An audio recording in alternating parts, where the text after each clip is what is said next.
Just got back from physical therapy. I think this is going to be my last appointment there because I just found out my insurance doesn't. They only pay a small portion. And the physical therapy, it's not that I'm going there because I don't believe I'm healed or anything like that. I'm actually learning exercises for my shoulders, you know, because what I do for a living is I'm a hairstylist, so I move my shoulders all day, every day. And up, down, almost 20 years now, just about. Let's see, 1990, I started doing hair toward the end. September of 1990 is when I started doing the schooling, and we were training and just nonstop, you know, ever since then. So now we're 2020. Let's see. I want to go into the book of Exodus. And hey, by the way, thank you, you guys. A lot of people are praying for me. In fact, many on a mission. I know I said I won't mention YouTube channels anymore or anybody's ministries anymore. I said that in a video. But then I said we'll see about it, and so we'll see about it. And I decided, hey, I'm going to shout out whoever I want to without fear. So Minnie on a Mission, thank you so much. She that's her YouTube channel name, and she made a video and lifted me up in prayer and a couple other people out there that have experiencing cancer even, and so she lifted me up for my shoulder pain. Thank you so much, and thank you all of you that have done that with me. I'm looking at the book of Exodus.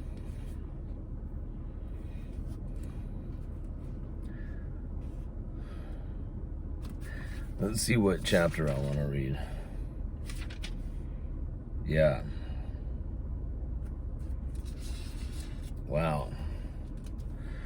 There's a lot to this. Boy, let's go further back. Let's go to Exodus chapter 32. I think I'm going to start there. I'm in King James. I'm going to read it with modern day Mike Lehre language. Okay? You'll see. It says in verse 1, I'm going to start there.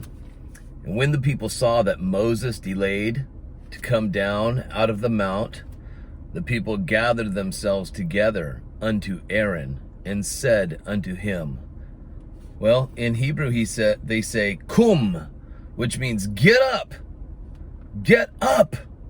right? Okay, wait.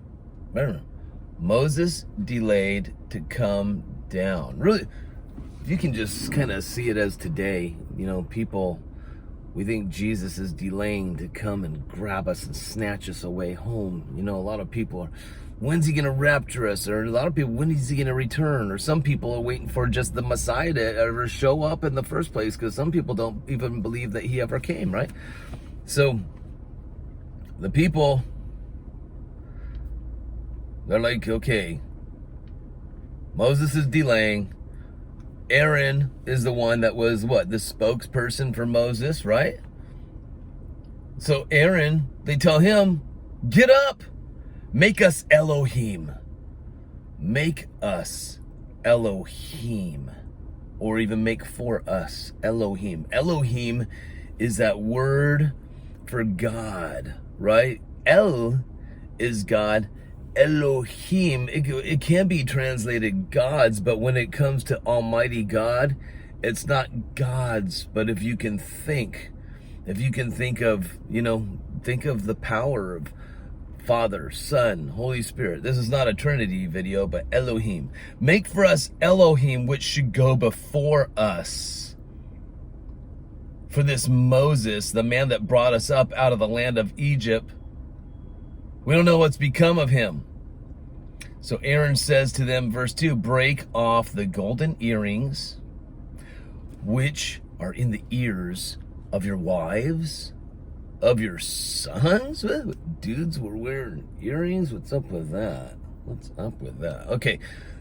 The earrings in your wives, your sons, your daughters, and bring them to me. Break off. Oh. And all the people, they broke off the golden earrings which were in their ears and brought them unto Aaron. And he received them at their hand and fashioned it with a graving tool after he had made a molten calf. And they said, "This be our Elohim. This be our Elohim, O Israel, which brought us up out of the land of Egypt."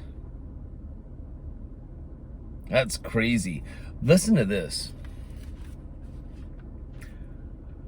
This calf that they made out of this gold, it's a male calf, a young male, right? A male calf. It's called Egel in Hebrew. Egel, E-G-E-L. So Egel is young calf, young male calf. There's so much symbology in here, you guys, that the Spirit of the Lord has kind of showed me. In fact, I was at the gym, and while I was doing my cardiovascular exercise, I was listening to something else. But you know, sometimes when I'm listening to music or maybe something else, my mind trails a lot. I start thinking of other things. It's almost like the Lord shows me pictures, and he was showing me this story, and he was showing me a different kind of meaning behind it than what I was used to, so I'm sharing it with you guys today. Okay, so verse 5 of Exodus 32. And when Aaron saw, he sees this golden calf, now he builds an altar for it. An altar for it. Whoa. And Aaron made proclamation and said, "Tomorrow is a feast to the Lord. Oh, we're going to do a feast. We're going to have a party. We're going to celebrate. We're going to make like a holiday, a feast, a celebration for the Lord." And they rose up early on the morrow. Sounds like, you know, lots of efforts are being put forward here, right? Break off earrings, take a graving tool, make a cowl, works. And they did all this stuff. And then they get up nice and early. It takes an effort for a lot of people to get up nice and early, but they rose early the next day, and they offered burnt offerings and brought Shalom. Shalom. Shalom is peace offerings, right? You kind of hear Shalom in there, very similar. So Shalom is peace. Shalom is peace offerings. And the people sat to eat and to drink and to rise up and to sakach. Sakach. T-S-A-C-H-A-Q means to have fun. We're going to rise up and have some fun, right? Even singing and playing. That's what that means. And the Lord, in verse 7, said unto Moses, this is Yahweh, he says, "Moses, you go get down there. For those people which you brought out of the land of Egypt, they've corrupted themselves." He didn't say he corrupted, he said they've corrupted themselves. Check out what the word corrupted themselves is. Shakath, S-H-A-C-H-A-T-H, Shakath, means they have become blemished. Ooh. They have gone into ruin. Pretty powerful meaning. And they did it to themselves. He says they have turned aside quickly out of the way which I commanded them. They've made a molten calf. They've worshipped it. They sacrificed to it and said, "This is our Elohim, O Israel, which have brought us out of the land of Egypt." And the Lord said to Moses, "I've seen this people, and behold, they're stiff-necked. Bunch of stiff-necked people. Now therefore, let me alone, that my wrath may wax hot." Wax hot is charah, C-H-A-R-A-H. It means burn with anger. My wrath is going to burn with anger against them, and that I may consume them, and I will make them, and I will make of you. So he says, I'll consume them, but hey, Moses, I'll make you a great nation. Forget them. I'll make you a great nation. But what does Moses do in verse 11? He besought the Lord his God. Besought is kala, C-H-A-L-A-H. Kala, he pleaded in their behalf. Verse 14, drop down. And the Lord repented of the evil which he thought to do to his people. Repented. In Greek, right, this would be metanoeo. It comes from metanoia. Metanoeo is the repentance has happened. Metanoia is you repent. It's change of mind. Metanoia, change your mind. Metanoeo, the mind has been changed, and the Lord changed his mind, or nacham in Hebrew. Nacham, N-A-C-H-A-M. He just had a mind change. Wait, God repents? I thought that was to, you had it wrong. It's a mind change. It's a mind change, which causes an action change. If your mind changes, then guess what? The action changes, the evil. He wasn't going to do evil. He wasn't going to wax hot against them and consume them and say, forget about them. I'll just make you the great nation, Moses. When all this stuff happened, by the way, I mean, we see they made a calf, a young male bull. That's what a calf is, a young male bull or an ox. Remember that. A young male bull or a young male ox. Very important. They break off earrings, self-efforts. They take graving tool and mold the calf. And then they put burnt offerings on the altar for their Elohim, which they made, right? And then they party it up. That's in Exodus chapter 32. If we go back, because Moses, remember, he's still up on the mountain of Sinai. What happened before he went up to the mountain of Sinai? Before he goes up there, if we go to Exodus chapter 19, God says to Moses in verse 5, now therefore, if you will obey my voice indeed and keep my covenant,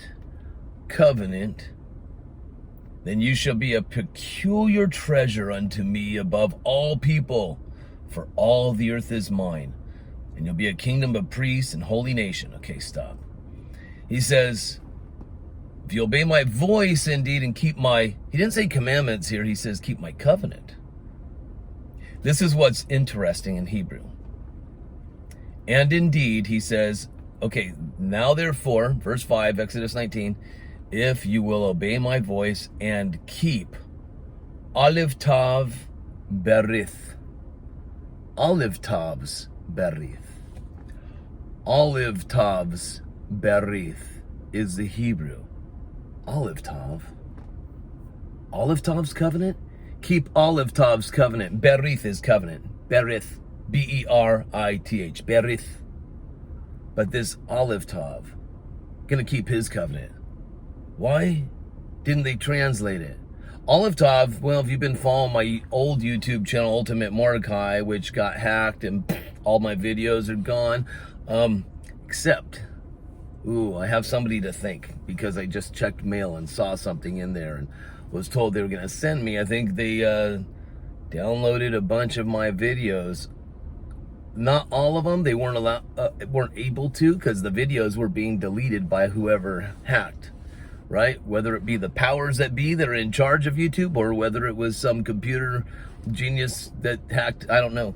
But anyway, they put them on these little, I don't know what you call those little discs for me, and we'll see what I do with them. I'm going to keep them for sure. Memory's sake, or whatever. Whether I put them back on YouTube, that's for the Lord to decide. I'm kind of thinking maybe not, but I'll have the videos anyway. So I don't know. But anyhow, why did I just share that? Because I was telling you on my old channel, in 2019, just last year, we did a entire study of Psalm 119, and it was the Hebrew alphabet. We studied all the letters of the Hebrew alphabet. We started with the last letter of the Hebrew alphabet, which is the 22nd letter of the Hebrew alphabet, which is the letter Tav, and we worked our way to the first letter of the Hebrew alphabet, Aleph. We made the last go first, and we made the first go last, right? Last will be first will be last. So I did it that way. And it was pretty interesting. And we found out a lot about olive top. But if you're new to this channel, then you're going to find out as I'm driving. I'll talk more about it. So remember, Exodus 19:5, God says, if you'll obey my voice indeed and keep my covenant, or keep olive top's covenant. And then verse 8. Now, verse 7, Moses comes, calls the elders of the people. They represent the people. Remember, they're the spokesmen of the people. So he calls the elders, right? These matured men. And they laid before their faces, and he laid before their faces all these words. Here's the words of the Lord. Here's the words of the Lord. You guys, you ready? What do you think about this? We're going to keep his covenant. If we keep his covenant, obey what his voice says, right? Obey means to keep it, trust his voice. Trust what God says and keep his covenant. Covenant's like a marriage. I want to marry you guys. This is all you got to do. So they say this in verse 8 of Exodus 19. And all the people answered together and said, I'm going to read it in Hebrew. They said, Kol Asher Dabar Yahweh Asa. Here's how you spell it.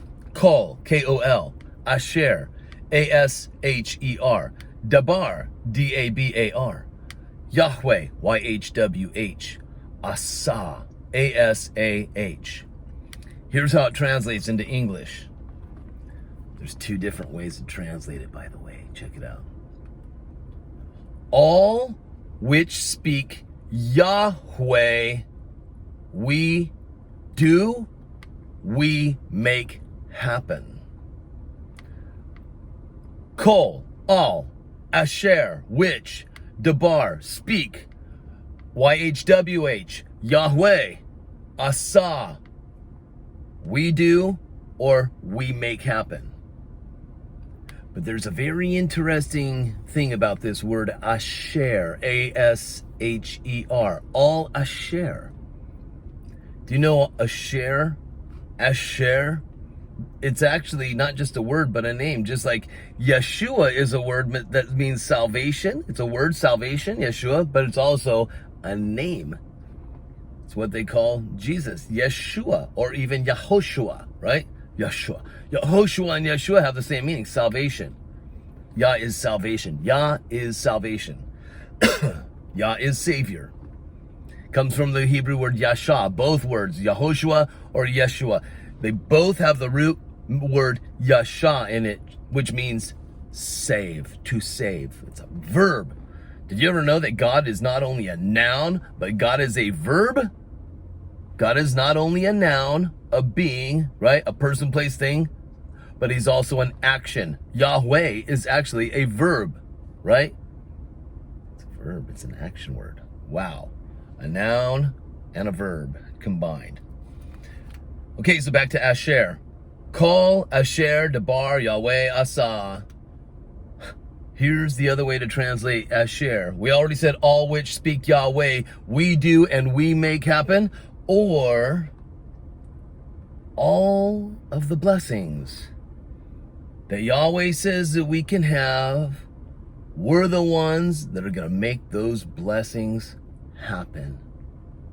Basically, we're going to prove something, we're going to earn it, and the blessings are going to chase us down because of what we do.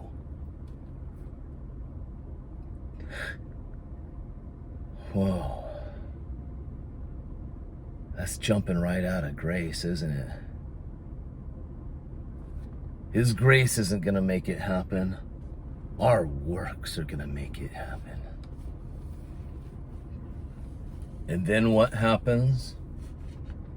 God brings the words of the people up to the mountain called Sinai.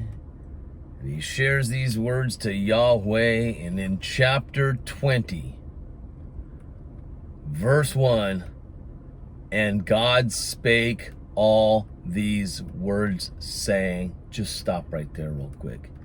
and God spake. Here is the Hebrew.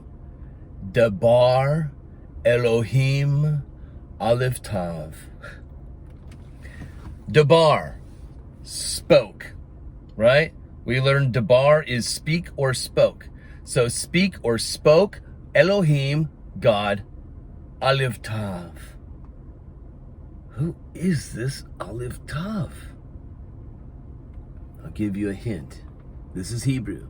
In Greek, I am the first and the last. I'm the beginning of the end. I am the Alpha and the Omega. There's your Greek. In Hebrew, this Aleph Tav would have said, I am Aleph Tav. The first letter of the Hebrew alphabet, Aleph. The last letter of the Hebrew alphabet, Tav. The beginning of the Hebrew alphabet, Allah, Aleph. The end of the Hebrew alphabet, Tav. I am Aleph Tav. I am Alpha and Omega. And so spoke God, Aleph Tav, all these words saying, now verse 2 of Exodus 20, I am Yahweh, thy Elohim. I am Elohim, your Elohim, which has brought you out of the land of Egypt, out of the house of bondage. Circle that Hebrew word bondage. It is ebed, E-B-E-D. It means to be a slave. Verse 3, you shall have no other Elohim before me. You shall have no other Elohim before me. Hold on, let's just go back over here. Because there's something about this word before me. What happened? What happened to the cow? Or the calf? The male calf, I mean. Cow's a girl, right? Male calf.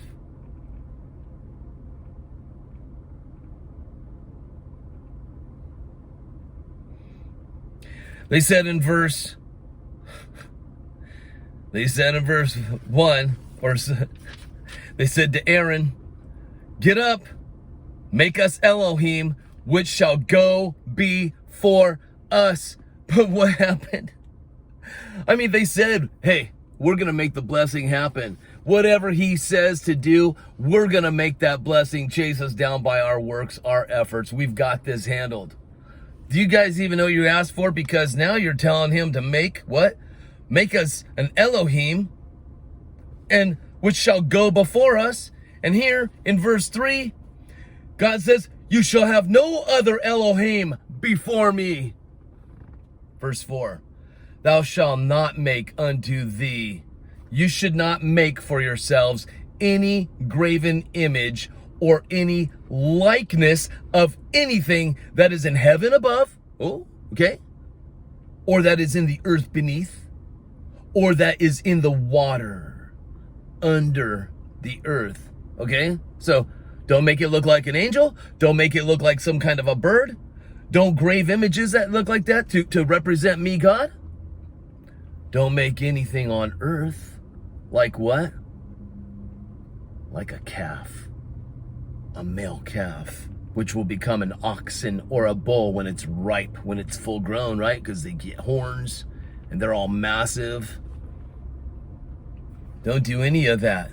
And don't make it look like some shark or a whale or an octopus or anything in the ocean. A leviathan, none of that. Graven image. Didn't we just find out, if we go back forward to Exodus chapter 32, Aaron's telling them to take all their earrings, break it all off, break it, give me all the gold. And then what does he do in verse 4? He takes a graving tool to do what? Make a graven image. And he made it a molten calf. He shaped it into a calf with this graving tool. And he calls it Elohim. Aaron, you just blew it, dude, and all the people blew it with you, bro. Just disobeyed the fourth commandment. You broke the second one. Or the first, I'm talking about the fourth commandment, verse 4, I mean. And verse 3, they broke that. Don't have any other gods before me. Too late. Don't do any graving images. Don't make them look like anything on earth even. Too late. Verse 5, you shall not bow down yourself to those things or serve them. Whoopsie, because they rose up early and they partied before this thing. They built an altar for this thing. They sacrificed to it. They partied to it. Broken commandments everywhere. He says in verse 5, because I'm a jealous God. Jealous. What is jealous? I'm so jealous. Is it how we see jealous? It's the word quana.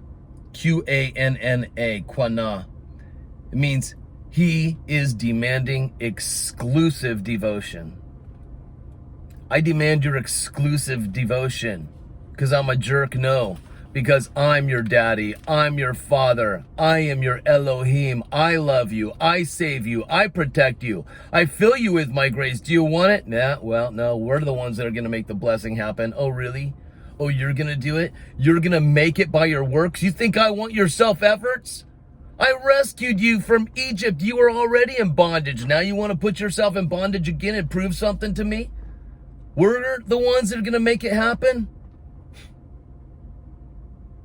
He wants exclusive devotion, so you don't get all messed up.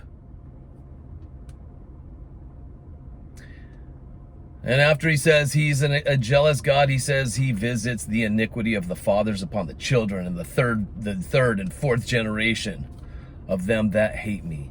Visiting iniquity. You know what iniquity is? What is visiting? Paquad in Hebrew. P-A-Q-A-D. It means I will appoint the iniquity of you. Now it's going to be passed down upon your children's generations, all the way to the fourth generation. And he says, but I show mercy unto thousands, in verse 6. I show mercy unto thousands of them that love me and keep my commandments. Mercy is the Hebrew word Chesed. You can spell it C-H-E-C-E-D. C-H-E-S-E-D or H-E-S-E-D. Many different ways of spelling Chesed, which is his covenant grace. It's his covenant grace. There's another word for grace, chen, which is his grace. It's abounding grace, but Chesed is his covenant grace, right? Oh, but they don't want that covenant. No, we want a covenant of works. And they got it. They chose it. Verse 7. You shall not take the name of the Lord your God in vain. Too late. Too late. What's vain? Vain is shav. S-H-A-V. Empty, worthless. Empty or worthless. They're calling this empty, worthless piece of gold that they think is God. They're calling it Elohim. This is our Elohim. I'm God. You just took my name. Emptiness and worthless, right? Broken. Everything's been broken so far. Remembers the Sabbath day and keep it holy. Well, they're not keeping nothing holy. They're partying to something very unholy. The seventh, he talks about the seventh day and he rested and all this stuff. Let's see. Do I want to go with any more? Sabbath day is holy day. You know, verse 11, the Lord, for in 6 days, the Lord Aleph Tav, it says that in Hebrew. For in 6 days, Yahweh Aleph Tav. Oh, now we have an identity of who Yahweh is. He's Aleph Tav. Sounds like this Yahweh is some sort of family name. Like my last name is Lehre, my father's Lehre, my mother's Lehre, I am Lehre. Sounds like Yahweh, Y-H-W-H, is a family name, and there is a specific person in this family name that's called Aleph Tav. Aleph Tav made heaven and earth, the sea and all that is in them. And Aleph Tav did what? Rested, or in Hebrew, nuach. Nuach. Very similar to Noah's name. Noah means rest. Nuach means rest. He rested on the seventh day. Wherefore Yahweh blessed or barach the Sabbath day. And he Hallowed it, hallowed it. Hallowed is Quadash, Qadash. It means to make holy, to be made holy. Barak is Barak. By the way, in the book of Job, Job's wife tells Job to Barak God and die. Barak. Barak. Do you know Barak? It depends on the context. You can use it for a curse, or you can use it for a blessing. Did you know that? The Lord baraks the Sabbath day, but these guys barak it in a different way. They bring curse. That's a whole different video. I did a video on it back on my old channel, but that's gone. He says in verse 12 to honor your father and mother, thy days may be long upon the land which the Lord God has given you. And he says in verse 13, you shall not kill. Kill is rutzak, R-U, or ratzak, R-A-T-S-A-C-H, ratzak. It means to murder. Don't murder. Sometimes killing isn't really murdering, is it? Murder is an intentional thing. Verse 14, thou shalt not commit adultery. You know what adultery is? You shall not steal. Verse 16, you shall not bear false witness against your neighbor. Bear is anah, A-N-A-H. It means to testify falsely against your neighbor. Neighbor is ria, R-E-A. It means your fellow. Your fellow, right? A fellow. Verse 17, thou shalt not covet thy neighbor's house, or wife, or maidservant, or manservant, nor his ox, nor his ass, nor his donkey, I think, nor anything that is your neighbor's. Covet is shamad, C-H-A-M-A-D. It means to desire or take pleasure in. Don't desire your neighbor's wife, don't take pleasure in her, and don't want any of his stuff either, because you're not trusting me when you desire something that belongs to somebody else, because that makes you a thief. I'm going to steal, I'm going to take.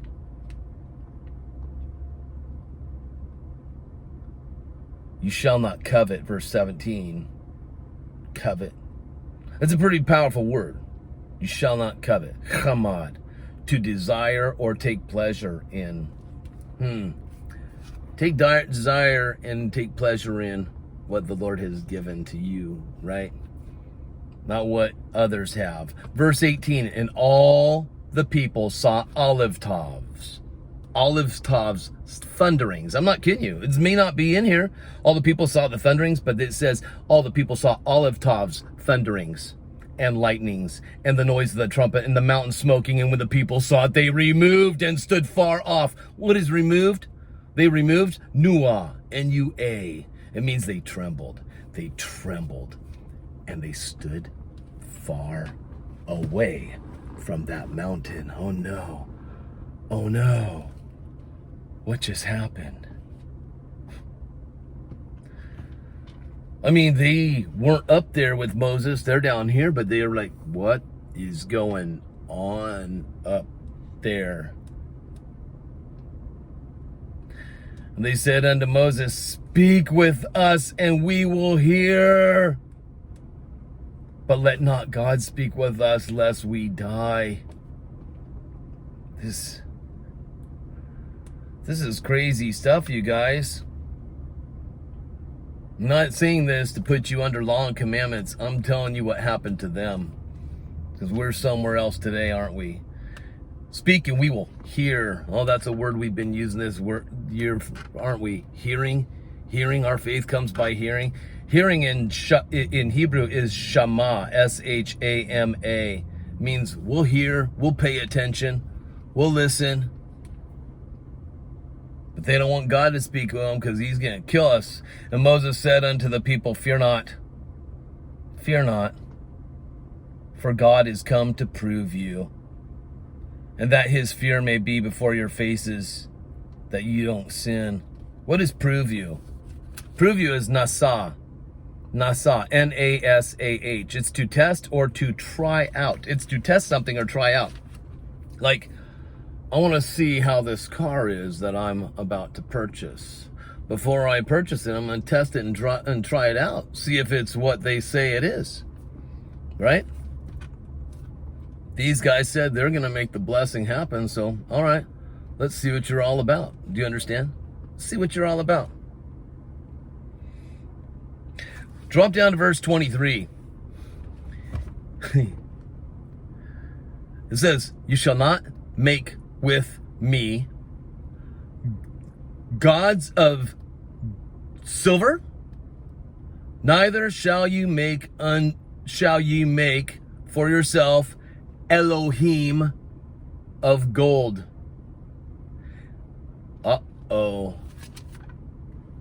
They made what they called Elohim out of gold. And he says in verse 24, an altar of earth you shall make to me, and sacrifice those offerings to me, even the peace offerings. And so what do? They make these offerings to what they believe is Elohim, their peace offerings in Exodus 32 verse 6, their Shalom, their peace offerings they make to this golden calf. A male, young male that they call Elohim. But these people do speak Hebrew, and I can assure you they know their Hebrew letters very well. Letters. Now, their first letter of the Hebrew alphabet, Aleph, and their last letter of the Hebrew alphabet, Tav. Let me tell you something about all the letters of the Hebrew alphabet. They are triune.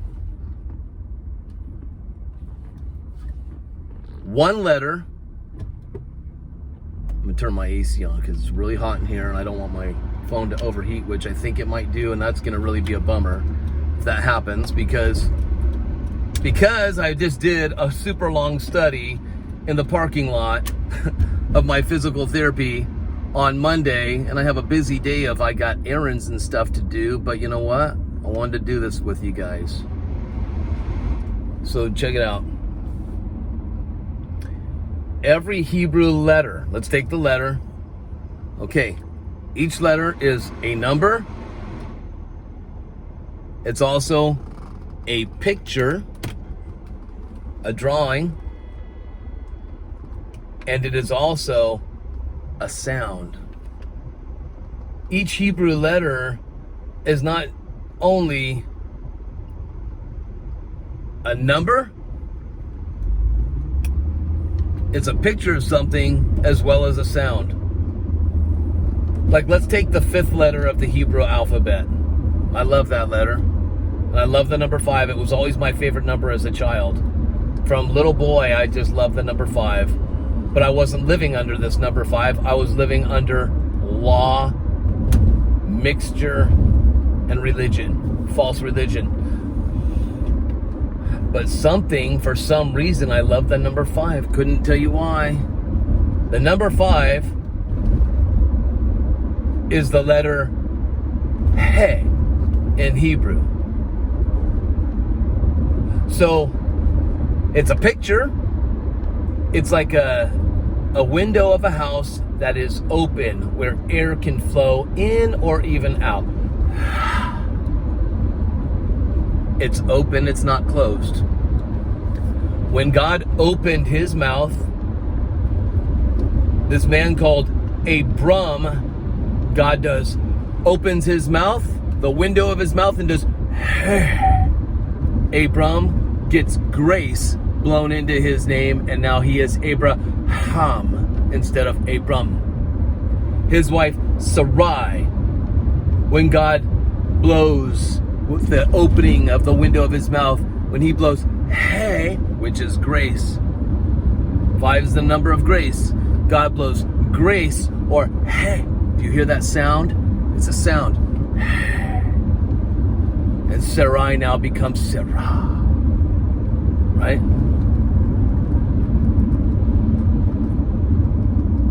Back to Aleph Tav. Go online. Look at the ancient Hebrew. You will see that Aleph, the first letter of the Hebrew alphabet, is a picture of a bull or an ox, which was once a male calf. But now it is full grown and matured and ripe, isn't it? A male calf is a son of a bull or a son of an ox. Son. Now we go to Tav, the 22nd letter of the Hebrew alphabet. Tav, in the ancient Hebrew, looks like a plus sign. What you might call a cross.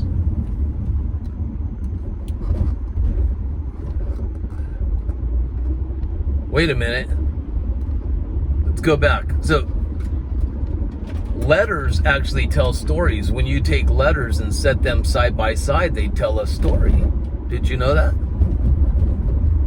Not just a bunch of letters that are put together to make a word. Not only is that something, but each letter tells an individual story side by side. It's just amazing. Hebrew just blows my mind away.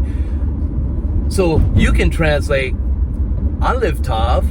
Aleph is a drawing of an ox or a bull, a male, powerful animal. Do you know that the Hebrew people, if you wanted to bring the ultimate sacrifice to God in the Old Covenant, a bull, that's what the rich people brought. That's one powerful animal. That is a strong sacrifice, my friends. You're really making a statement if you sacrifice a bull.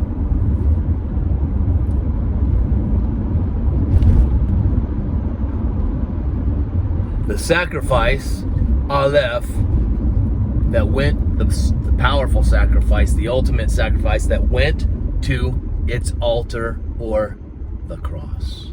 Altar, cross. The cross was the altar for someone. Is there another meaning behind this Aleph, by the way? Aleph?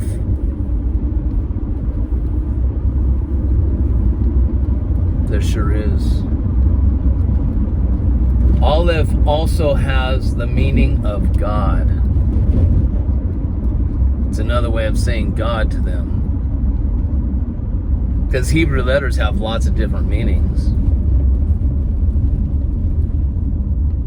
Like the letter Nun. Nun in Hebrew. It means fish, but it also means seeds. Interesting. Let's not go there. Back to Aleph, which now means God. Aleph Tav, God, who went to the altar, or God, who went to the cross. But these Hebrew people, they made a young Aleph. See, they see Aleph and they see bull or ox.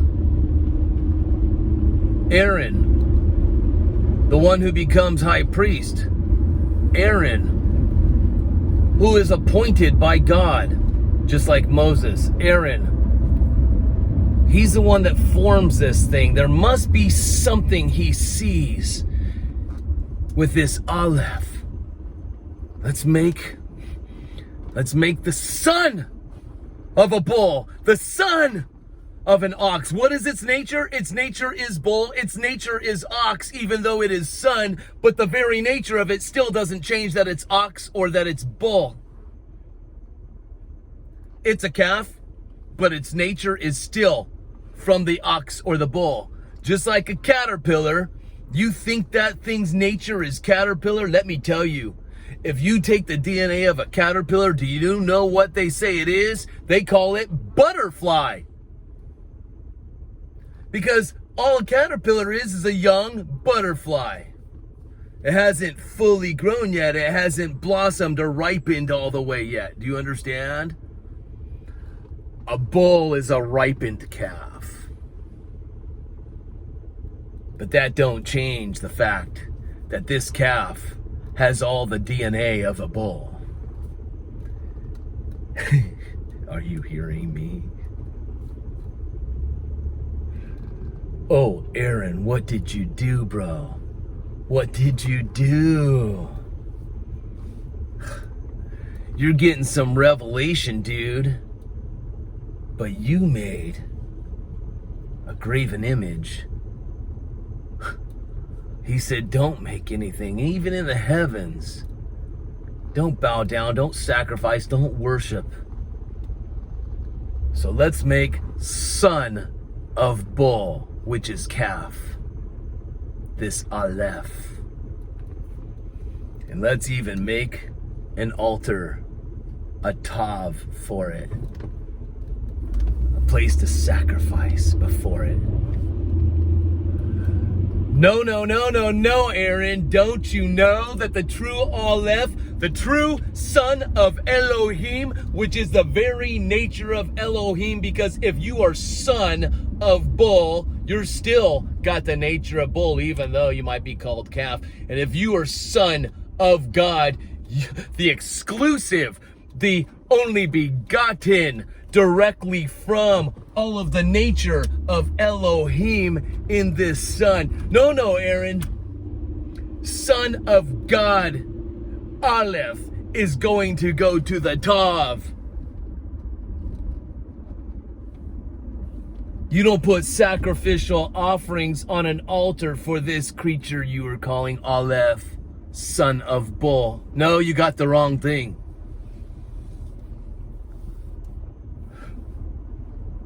He is our peace offering. You don't put peace offering. He is our peace offering. He is our blessing. And when you receive him, the blessing chases you down because you've got God's favor. You received him as your identity. He takes your identity.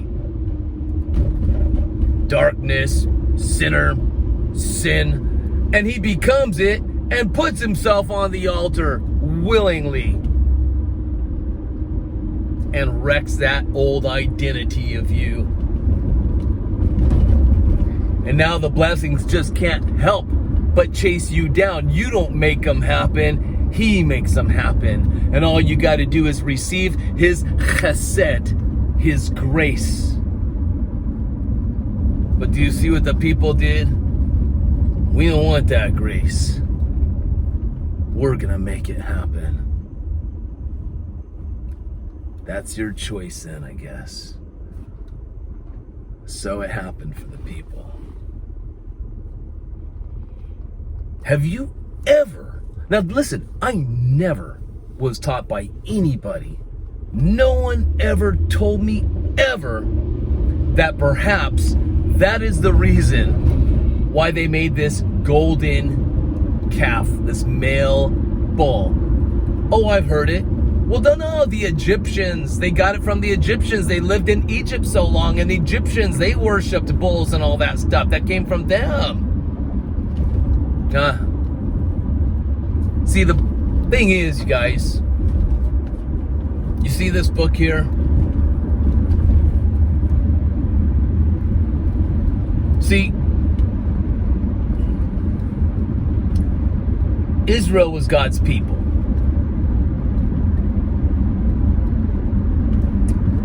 When they read letters, written letters,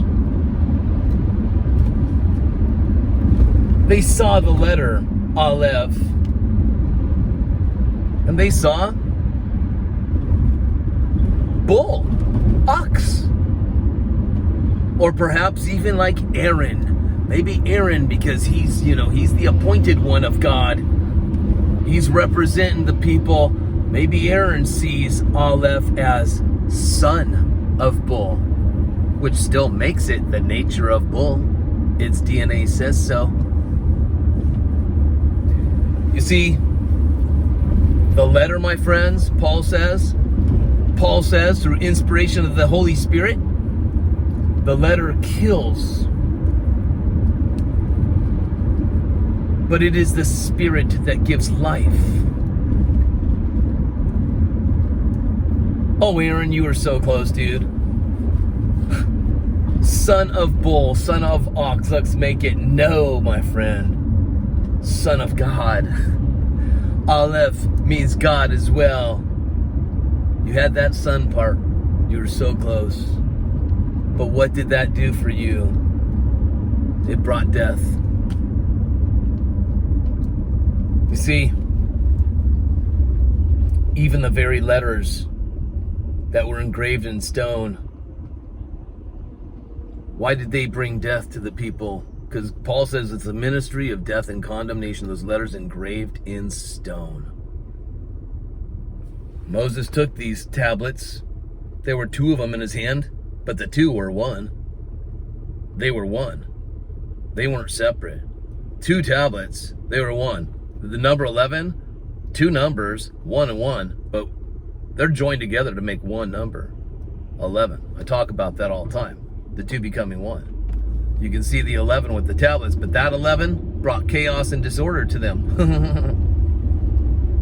My 11 brings peace and rest. I call it my because God gave me that number. He shows it to me all the time and I share it with you. The one that's joined to the Lord becomes one spirit. As he is, so are you in this world. One. Although it looks like 2, but they're not. So those letters engraved in stone, the ministry of death and condemnation, because they could not keep and fulfill those commandments, although they boasted that they could. Our commandment today is to believe in the finished work of the Son of God. Believe in him, in everything that he has done for you. His finished work. Believe in his grace. Rest in his grace. Make every day Sabbath a day of rest. You'll be surprised how active you become when you are resting. Just like Jesus. Healing on Sabbath. Well, it's a work. No, it's not. It's a rest. I'm resting. I'm resting in the power of God within. It's not my self-efforts. It's God's power working through me. It is Spirit. You see? It is Spirit. And that is the Spirit that gives life. It is the Spirit that gives life. Condemnation does not bring life. It brings death. When you open this book up, the only way to bring life out of it is to read in spirit, as if your eyes are shining light from within, the light within you shining out through your eyes, touching this book, and then this book reflecting that very light right back to you into your eyes. And now you are receiving life from it because you are reading it from that very Spirit that is in you. From glory, bowing, bounces back off to glory.